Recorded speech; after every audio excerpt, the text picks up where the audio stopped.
नमस्कार। दिवाली की इस खास पेशकश में आप सभी का स्वागत है। बाजार के लिए पिछला एक साल काफी अच्छा रहा, खासकर मिड कैप और स्मॉल कैप ने तो धमाल मचा दिया है।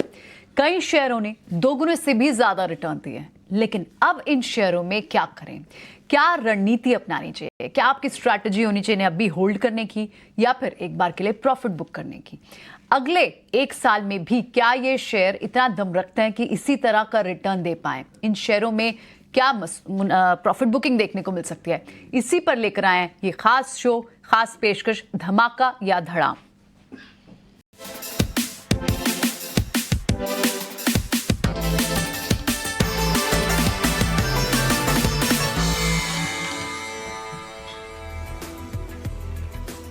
तो इस खास पेशकश में मैं हूं आपके साथ प्रियंका और मेरे साथ दो खास मेहमान होंगे इस पूरे कॉन्सेप्ट पर बात करने के लिए। हमारे साथ एक खास लिस्ट ऑफ स्टॉक्स भी होगी जिन पर हम बात करेंगे।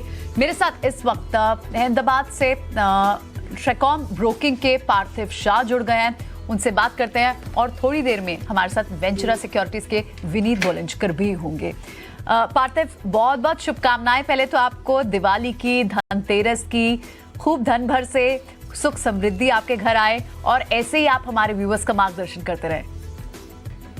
नमस्ते प्रियंका जी, आपको पूरे 18 हाउस स्वदेश और आप सबके परिवारजनों को और हमारे व्यूअर्स को खास करके wishing a very happy Dhanteras और दिवाली और नए साल की शुभकामनाएं।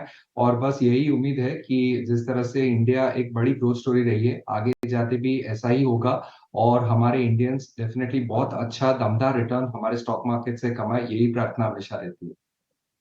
चलिए बिल्कुल, तो शो की शुरुआत करते हैं और इन विशेष के साथ कि अगला एक पूरा साल, सिर्फ एक साल ही क्यों, पूरा डिकेड हिंदुस्तान के नाम रहे, भारत के नाम रहे और ऐसे ही बढ़िया बढ़िया स्टॉक्स में आपको दमदार रिटर्न मिले। लेकिन अब एक लिस्ट ऑफ स्टॉक्स भी लेकर आते हैं और एक एक करके इन स्टॉक्स को डिस्कस करते हैं, क्योंकि इन स्टॉक्स ने एक बड़ी वेल्थ क्रिएशन तो की है, लेकिन अब आगे क्या?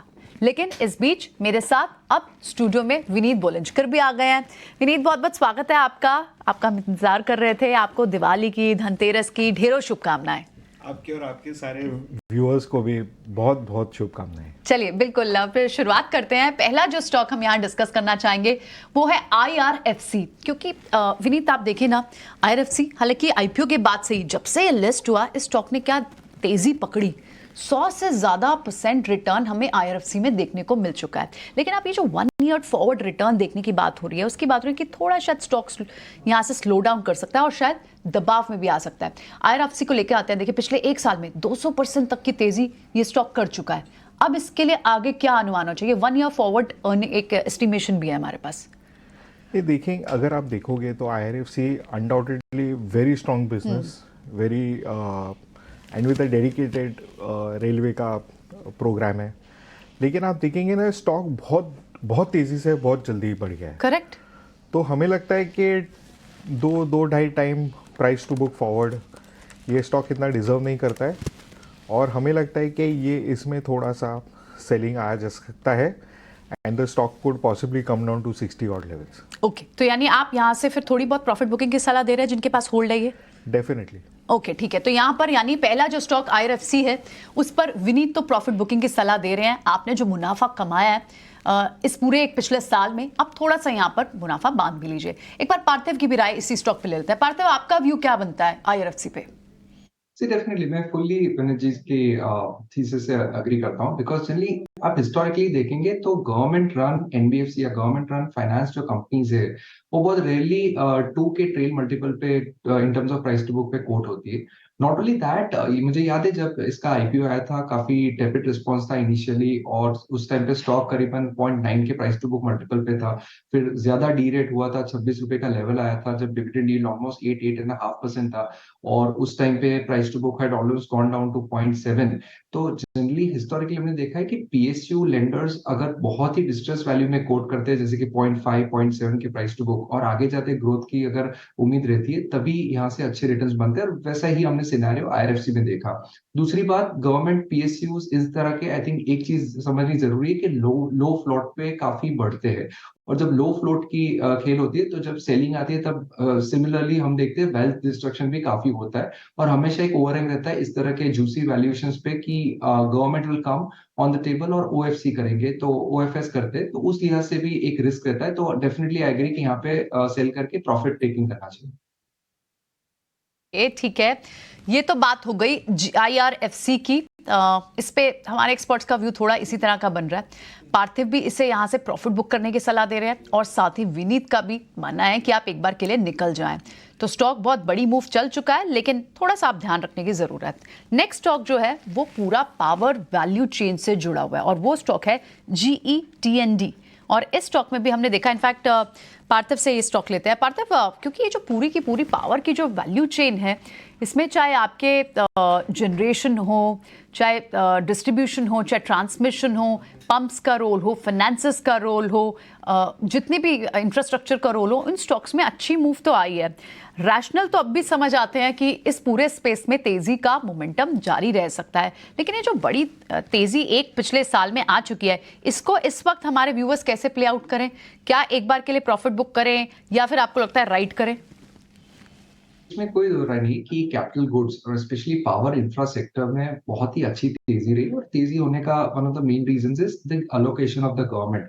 गवर्नमेंट ने almost 10 lakh crore infrastructure spend पे अलोकेट किए जिसमें से काफी परसेंटेजेस आल्सो गॉन की जो पावर ट्रांसमिशन डिस्ट्रीब्यूशन स्पेस है, ग्रिड स्पेस है, वहां पे एक अपग्रेडेशन हो। उस लिहाज से हमने देखा कि इस तरह की हर एक कंपनी जो कैपिटल गुड्स की एंसिलरी है, पावर की एंसिलरी है, which also includes likes of GE T&D India, तो वहां पे हमने बहुत अच्छा ट्रैक्शन देखा है। This is despite the fact, एक हैरानी की बात यह है कि यहाँ पे जो फाइनेंशियल्स है इतने तेजी से इंप्रूव नहीं हुए और अनफॉर्चुनेटली GE ग्लोबल एक कॉन्ग्लोमरेट है लेकिन इंडिया में उनके दोनों जो लिस्टेड आर्म्स है काफी सालों से मैं देख रहा हूँ कोई ऐसा खास ट्रैक्शन नहीं। रादर उनके जो पीयर्स है, नेम्स लाइक हिटाची एनर्जी, उन्होंने आई थिंक बहुत ट्रैक्शन, बहुत मार्केट शेयर जुटा है। तो ये स्पेस पे हम लोग काफी बुलिश है लेकिन probably GE T&D will not be a type of company जहाँ पे हमें खेलना है, बिकॉज अगर ऑपरेटिंग कैश फ्लो भी देखे काफी सालों से एंड डिस्पाइट द फैक्ट कि एक टर्न अराउंड स्टोरी होनी चाहिए थी, पिछले 2 क्वार्टर से भी हम मॉनिटर कर रहे हैं तो यहाँ पे कुछ अच्छा ट्रैक्शन नहीं दिख रहा, ऐसी ऑर्डर बुक में खास वृद्धि नहीं दिख रही।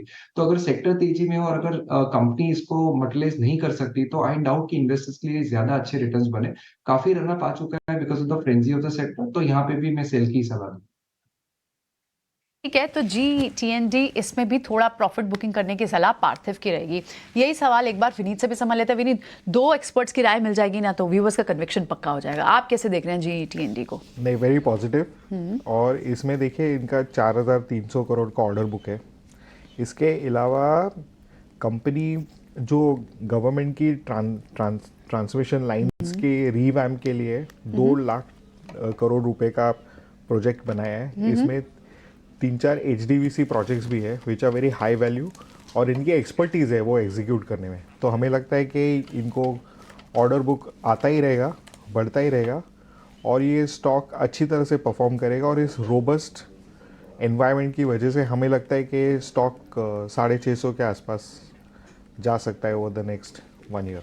और राइट, तो ठीक है, आप 650 तक के आसपास का रिटर्न यहाँ मानते हैं, आप इस पे होल्ड की सलाह देंगे। ठीक है, हर एक्सपर्ट का ओपिनियन है और हम उसकी रिस्पेक्ट करते हैं कि यहाँ से आप लंबी अवधि के लिए बने रहे, बड़े रिटर्न्स और भी ऊपर के पॉसिबल हैं। अब एक स्पेस लेते हैं जो खास फेस्टिव के मौके पर ही क्यों, सारा साल ही अब तो ज्वेलरी की डिमांड रहती है और जिस तरह का फ्लोज इस वक्त ज्वेलरी स्पेस में जा रहा है, चाहे आप कल्याण ज्वेलर्स को देखें, सेंको गोल्ड को देखें, टाइटन को फॉर दैट मैटर देखें, लेकिन हमने स्टॉक जो पिक किया है वो है कल्याण ज्वेलर्स। इसमें भी बड़ी तेजी आई और कई सारे रीजन रहे हैं। अपने ये जो डेट को लगातार रिड्यूस करने की कोशिश कर रहे हैं, FY24 तो का इनका डेट आई थिंक 300-400 करोड़ ही रह जाएगा और इनको लोअर कॉस्ट भी रहेगी, डेट रिडक्शन होती है। तो ये सारी चीज़ें प्लस ये जो इनकी जो फ्रेंचाइज पार्टनर्स हैं, एनुअल AMC चार्जेस आ रहे हैं, तो ये सारे शेपअप तो कर चुके हैं अब तक। विनीत, भाव में सारा आ गया है या आपको लगता है आगे भी और तेजी रह सकती है? Actually business growth and profit plan और सब बहुत बढ़िया है लेकिन प्राइस बहुत तेजी से बहुत आगे भाग चुका है। ठीक है, तो हमें लगता है कि आप इसमें प्रॉफिट बुक करिए and you can get into Titan. Okay, because Titan ये रेट पे हमें लगता है कि ज़्यादा वैल्यू ऑफर करता है कंपेयर टू कल्याण। ठीक है, इट्स अ गुड स्ट्रैटेजी। यानी आप इसी स्पेस में रहें तो तेजी आपको लगता है कि गोल्ड की ज्वेलरी में इस स्पेस में तेजी रहेगी, लेकिन ये पर्टिकुलर स्टॉक पे राइड मत करें। ये अभी बहुत ज़्यादा बढ़ चुका है। जो इसकी जो 250 पौने 300 मैक्सिमम जो वैल्यूएशन इतना कैचअप नहीं कर valuation पाएगा। तो हमें लगता है कि स्टॉक ना एट बेस्ट साइडवेज जाएगा। श्योर। तो अगर आपको ग्रोथ लेनी है तो आप टाइटन में आइए, इसको राइड अप करें, और जब ये स्टॉक रीजनेबल वैल्यूएशंस पे करेक्ट करता है ठीक है, तभी आप स्विच भी कर सकते हो। ओके ठीक है, चलिए पार्थिव से भी समझते हैं। पार्थिव, आप भी मानते हैं क्या वैल्यूएशन इतना कैचअप नहीं कर पाएगी आगे जितना कि स्टॉक भाग चुका है?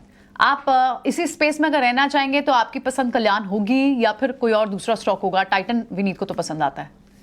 नहीं, आई फुल्ली अग्री बिकॉज जो अभी का ट्रेल मल्टीपल है विच इज ऑलमोस्ट 71, यहाँ पे टाइटन जो है, जो हम जानते हैं कि it has a fantastic business model, brand equity सबसे ज्यादा स्ट्रांग है ये सेक्टर में, तो वो करीबन 87 की ट्रेल मल्टीपल पे, और ग्रोथ की जो आशा है आने वाले 5 साल में मिनिमम 15% पेंसिलिंग करना is not very difficult in a stock like Titan. तो कल्याण ज्वेलर्स पे लाइक बेट लेना उससे अच्छा always is better to make sense के बेट लेना तो टाइटन में लेना चाहिए। दूसरे भी जो पीयर सेट्स है जो रिलेटिव साइज में छोटे हैं, लेकिन वहां पे भी हम देख रहे हैं कि परफॉर्मेंस अच्छे आ रहे हैं, मैनेजमेंट की स्ट्रैटेजी अच्छी है, विच इज थंगामलाई ज्वेलर्स। ये अराउंड 32 के ट्रेड मल्टीपल है, तो यहाँ पे अगर 15-20% का ग्रोथ बरकरार रहता है तो मुझे लग रहा है यहाँ से भी थोड़ी अपसाइड बन सकती है। लेकिन Kalyan jewellers is price to perfection, group अच्छा है, बिजनेस मॉडल अच्छा है, लेकिन ये वैल्यूएशन पे मुझे नहीं लग रहा कि इन्वेस्टर्स को एंट्री करनी चाहिए, या तो अगर पोजिशन हो तो एक बार एग्जिट भी ले सकते हैं। ठीक है, तो आपकी भी सलाह रहेगी यहाँ पर सेल करने की, ठीक है। और वैसे भी स्टॉक मार्केट का तो रूल होना चाहिए, जब बड़े रिटर्न मिल चुके हैं तो एक बार के लिए तो आपको बुक करना बनता है। लेकिन एक पर्टिकुलर स्टॉक है जो शायद हर बार इन्वेस्टर्स को सरप्राइज कर देता है, हर बार एक नया लेवल दिखता है और फिर भी स्टॉक चलता रहता है। आप थोड़ा सा गेस कर पाए विनीत, कौन सा स्पेस होगा ये? सुज़लॉन। सुज़लॉन तो है, राइट, सुज़लॉन तो है, वो भी बिल्कुल उसको भी डिस्कस करना चाहिए। कितना 350% रिटर्न हो गया इसी साल का सिर्फ। चलता ही रहेगा। ये तो बहुत कारवां गेम चेंजर चलता स्टॉक रहा इनफैक्ट, बिल्कुल। ये जो रिन्यूएबल में और ये जो डेट रिडक्शन का, आगे की ऑटो विजिबिलिटी, कितने सारे ट्रिगर्स भाव में आ गए हैं या अभी भी और आप कह रहे हैं चलता ही रहेगा? देखिए, थोड़ा सा ना स्ट्रक्चर चेंज हो गया है। पहले क्या होता था, सिर्फ सोलर करते थे लोग, लेकिन गवर्नमेंट ने मैंडेट किया है कि हम Wind 10 turbine, gigawatt wind turbine करेंगे। क्लोज सर्किट बुकिंग कर दिया है, प्रोसेस चेंज किया है फ्रॉम रिवर्स ऑक्शनिंग। ओके, अभी कुछ 25 गीगावाट्स का जो एग्जिस्टिंग नेटवर्क है उसके अंडर 2 मेगावाट के टर्बाइन है, उनको चेंज करने का है। ठीक है, सो इतने सारे मल्टीपल ट्रिगर्स है। दूसरी चीज आप देखोगे कि सुज़लॉन का डेट टू एबिटा ऑलमोस्ट 1 हो गया है। राइट, द कंपनी जो BIFR में थी, आज Correct. इतना मिराकुलस टर्न अराउंड हो गया है। आप देखोगे कि 40 टाइम्स अर्निंग्स है, लेकिन आगे जाके हमें लगता है कि इनके पास है ना 20 गीगावाट की कैपेसिटी है ग्लोबली, श्योर, एंड ये जो so they will keep getting market share. इनकी ऑर्डर बुक हमेशा स्टैक्ड रहेगी, और अगर ये इंक्रीमेंटल कैपेसिटी ऐड करते हैं तो इनके एग्जीक्यूशन भी स्पीड अप हो जाएगी। ठीक है, तो we are very certain that in the near future they will try to improve the execution rate, okay. और उससे इनके रिविजन हो जाएगी अर्निंग्स में। और आपने टारगेट भी 50 का दिया, यानी लगभग 35-36 चल रहा है इस वक्त सुज़लॉन, और आपको लगता है कि यहाँ से भी और अपसाइड लगभग 30-35% का दिख रहा है आपको? चल सकता है यहाँ से। Okay, all right. तो सुज़लॉन पर तो विनीत की बाय रिकमेंडेशन है, आप बिंदास इसे होल्ड करके रख सकते हैं। जिनके भी पोर्टफोलियो में सुज़लॉन ने एक्चुअली में दिवाली, सुज़लॉन होल्डर्स ने वाकई में इस साल दिवाली मनाई होगी, लेकिन क्या पार्थिव को भी यही लगता है? पार्थिव, क्लियरली अगर फंडामेंटल्स क्लियर हैं, ऑर्डर विजिबिलिटी दिखती है, और जिस तरह की कैपेसिटी की बात विनीत भी यहाँ कह रहे हैं, तो आप कैसे इस पर अपनी एनालिसिस शेयर करेंगे? देखिए, सुज़लॉन में नो डाउट बहुत ही शानदार रिटर्न ये कंपनी ने दिया है, और एक फैंटास्टिक टर्न अराउंड स्टोरी है डिस्पाइट द फैक्ट के मैसिव इक्विटी डाइल्यूशन हुआ है। सो आज के तारीख में सुज़लॉन ये प्राइस पे it is at around 50,000 crore market cap, और एक जस्ट प्रॉक्सी कंपैरिजन दूं तो टाटा पावर जैसी कंपनी करीबन 75,000 करोड़ के मार्केट कैप पे है। नो डाउट सुज़लॉन का बिजनेस मॉडल सबसे रोबस्ट है। अच्छे पॉजिटिव्स ये है कि काफी ग्लोबल कॉम्पिटिशन जो है वो इंडिया में से चले गए, और they are struggling even world over. तो अगर विंड एनर्जी में जो तेजी आती है और एग्जीक्यूशन की बात करते हैं, तो सुज़लॉन के पास नंबर 1 क्षमता इन terms of technology, largely in terms of capacity. Then comes other players like Inox. तो नो डाउट ये आई थिंक डिजर्व करता है कि एक अच्छा रीरेट हो, लेकिन यहाँ पे मुझे एक दिक्कत है कि लास्ट ईयर का मैं पूरे साल का जो टर्न अराउंड साल था उसका अगर अर्निंग पर शेयर देखो तो करीबन 22 पैसा था. This is on the diluted basis of the equity. और इस साल हम मान रहे हैं कि इवन अगर 1 रुपी का भी ईपीएस पूरे साल का करता है तो it is coating at around 46 के पी मल्टीपल, जो हिस्टोरिकल वैल्यूएशन से भी मुझे लग रहा है कि काफी प्राइस टू परफेक्शन है. नॉट ओनली दैट, अभी हमेशा ही रिस्क रहता है जब बड़े बड़े ऑर्डर्स रहते हैं. पास्ट में भी हमने यही देखा है कि जब कंपनीज को बड़े ऑर्डर्स मिलते हैं तब execution risk, working capital risk बनते हैं. तो going into elections also no doubt काफी बज है कि government is focus on renewable sources of energy, लेकिन कभी कभी हमने देखा है कि फंडिंग भी काफी टाइम पे ड्राई अप हो जाता है. तो आई बिलीव कि इन्वेस्टर्स जो नीचे के लेवल से चढ़े, जिनके ऑलरेडी 5x 10x जितने रिटर्न्स बने हैं, no harm booking profits, sit on the sideline. I think entry points हमने पास में भी देखे कि जब करेक्शन आता है तब अच्छे एंट्री पॉइंट्स मिलते हैं. तो यहाँ पे मैं सुजलॉन को अवॉइड करने की सलाह दूंगा. राइट, ठीक है. सो ये रहा बात सुजलॉन पर. तो यहाँ पर तो व्यू यही बन रहा है कि आपको इस स्टॉक पे अभी फिलहाल राइट करना चाहिए. और आप देखिए ना 1 ईयर फॉरवर्ड जो इसका एस्टिमेशन है वो भी आपको ज़्यादा हिलता हुआ नहीं दिखाई दे रहा है. तो यानी अगर स्टॉक बड़ी मूव नहीं भी दिखाता तो एटलीस्ट कैपिटल लॉस नहीं होगा यहाँ पर. तो सुजलॉन पे भरोसा रखिए. ये टर्न अराउंड स्टोरी बहुत स्ट्रांग है और मार्केट को पसंद भी है और रिवॉर्ड भी किया मार्केट ने इसे अब तक. इसी लिस्ट में जो एक नया स्टॉक हम बात कर रहे हैं वो है बीएससी का. पार्थ, बीएससी के पास कितने सारे रैशनल थे? क्योंकि ऑफ कोर्स ये जो ऑप्शन का वॉल्यूम बढ़ा है इसका सीधा बेनिफिशियरी इनको मिलता है. और मैनेजमेंट ने तो क्लियरली गाइडेंस भी दी थी कि वो ऑप्शन के वॉल्यूम को स्लोली एंड स्टेडली उसको ऊपर के लेवल से लेके जाएंगे. इनके पास लगभग जितने भी जो वॉल्यूम्स होते हैं एक्सचेंजेस पे 50-60% एक्सचेंजेस के वॉल्यूम बीएससी के पास आते हैं. और बाकी तमाम जो ट्रांजैक्टिंग चार्जेस और ये सब चीज़ें, स्टोरी स्ट्रॉन्ग रही है बीएससी के लिए भी टर्न अराउंड की. लेकिन अब क्या 200% चलने के बाद स्टॉक में क्या ये मोमेंटम सस्टेन रहेगा? एटलीस्ट कैपिटल लॉस तो नहीं होगा, क्योंकि रीजंस तो इंटैक्ट हैं. बट फिर भी अगर कोई शेकआउट आता है तो यहाँ पर क्या स्ट्रैटेजी इस स्टॉक के इन्वेस्टर्स को रखनी चाहिए? देखिए, सबसे पहले तो I give a lot of credit जो बीएससी के नए एमडी सीईओ है, उन्होंने काफी ट्रांसफॉर्मेशनल चेंजेस किए हैं कि लॉन्ग टर्म सस्टेनेबल बीएससी के अंदर एक बिजनेस मॉडल इंटैक्ट रहे. नॉट ओनली दैट, जब बीएससी करीबन 6-7 हजार करोड़ के मार्केट कैप पे कोट हो रहा था तब यही आर्ग्यूमेंट हो रही थी, डिस्पाइट द फैक्ट कि उनका जो मार्केट शेयर है, whether it is in the cash segment और एफएनओ सेगमेंट में, जो अभी जो रिसेंटली ट्रैक्शन पकड़ा है, उस टाइम पे तो I think it was as good as nil. तो उस लिहाज से जो 6,000 करोड़ का मार्केट कैप है उसकी कंपैरिजन होती थी एनएससी के जो भी डील्स होते थे इन the over the counter segment, तो वहां पे करीबन 1.5 लाख करोड़ की वैल्यूएशन की बात होती थी. तो आर्गुमेंट यही था कि despite the low market share, लेकिन एक प्रोमिनेंट एक्सचेंज तो है और वॉल्यूम भी होता है, तो उस लिहाज से कोई थर्ड प्लेयर नहीं है कैश और एफएनओ सेगमेंट में. तो उस लिहाज से एटलीस्ट 10% तो प्रॉक्सी वैल्यूएशन मिलनी चाहिए, which is coming to around 15,000 crore market cap. आज की तारीख में थैंक्स टू द फैक्ट कि बीएससी ने अच्छे रिजल्ट्स दिखाए और अच्छे वॉल्यूम ग्रोथ दिखाए in terms of its segments, तो वहां पे हमने देखा है कि मार्केट ने उसको बड़ा थम्स अप दिया और currently it is coating at around 27,000 crore market cap. Valuation की मल्टीपल की बात करूं तो आज की तारीख में अगर ट्रेल बेसिस पे देखें या तो फॉरवर्ड बेसिस पे देखें तो BSC is considered to be one of the world's most expensive listed exchange. तो वैल्यूएशन में और प्राइसिंग में काफी चीजें फैक्टर्ड इन है. की ये है कि यहाँ से कितना ज्यादा इंक्रीमेंटल मार्केट शेयर वो जुटा पाता है, which is definitely going to be very challenging. लेकिन यहाँ पे नए बाई की तो डेफिनेटली सलाह नहीं दूंगा, rather I would suggest some profit taking and then monitor how the progress levels going ahead. No doubt long term prospect बहुत अच्छा है जिस तरह का फाइनेंशियलाइजेशन हो रहा है इंडिया में, लेकिन it will be key and challenging for BSC to gain more volume. तो उस लिहाज से मैं आगे चाहते देखूंगा कि कैसे इसमें और एंट्री कर पाए कि नहीं. फिलहाल तो यहाँ थोड़े से कंसर्न्स तो पार्थिव को दिख रहे हैं बीएससी के स्टॉक पर. क्विकली दूसरे स्टॉक्स भी लेते हैं, समय की कमी के कारण फटाफट से स्टॉक्स लेते हैं. एक मिसेस बेक्टर, ये स्टॉक ने भी बड़े वेल्थ क्रिएट किया है. 100% से ज़्यादा का रिटर्न दिखा है मिसेस बेक्टर पर. और बड़ी रीजंस थी, इनको जो नेशन वाइड अपनी एक्सपेंशन चाहिए क्योंकि मेजरली नॉर्थ का प्लेयर था ये. लेकिन अब आगे यहाँ से जर्नी कैसी दिखती है? नहीं, ये कंपनी ने ना अपनी B2B स्ट्रैटेजी बहुत अच्छी तरह से पैन आउट की है. They got 25% market share both biscuits as well as the sauces and dips and biscuits and breads. okay. और इनकी डिमांड हमें नहीं लगती कोई कम हो रही है. QSR chains are only going up, convenience is also rising. तो ये स्टॉक है ना अभी जो मल्टीपल रिटर्न्स दिया है, आगे जाके कोई स्टडी कंपाउंडिंग रिटर्न्स देगा. तो हमें लगता है 15 to 20% upside on an annual basis is a given. ये स्टॉक जैसे इसकी मार्केट कैप प्रॉफिट्स बढ़ते रहेंगे ना, इसकी ग्रेजुअली पी भी ओवर री रेट होती रहेगी. Okay so I think that I am very bullish on this stock. ये लेवल्स पे हम प्रॉफिट बुकिंग एडवाइस नहीं करेंगे, श्योर. बट एक्सपेक्टेशन है कि 15 से 20% से ज़्यादा आप रिटर्न के अनुमान नहीं लगाए for many years to come. ठीक है, तो बहुत बड़ी ग्रोथ ऑलरेडी आ चुकी है, आप शायद थोड़ी सी मॉडेस्ट ग्रोथ मिलेगी आपको. Exactly. आप 15 से 20% का एस्टिमेशन हर साल का लगा के चले, बिल्कुल बने रहे इसमें. पार्थिव, हिमाद्री स्पेशलिटी ये स्टॉक भी बड़ा वेल्थ क्रिएटर रहा है, लेकिन आगे आप थोड़े से कंसर्न ये दिखते हैं कि शायद थोड़ा प्रोडक्ट प्राइस की जो वीकनेस है वो इस पर वे कर सकती है. आप कैसे देखेंगे स्टॉक को?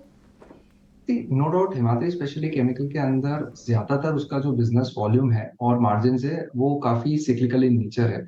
हमने देखा है कि क्रूड के डेरिवेटिव्स पे काफी निर्भर है और क्रूड प्राइसेस अगर बढ़ते हैं तो इसके मार्जिन्स काफी इम्पैक्ट होते हैं.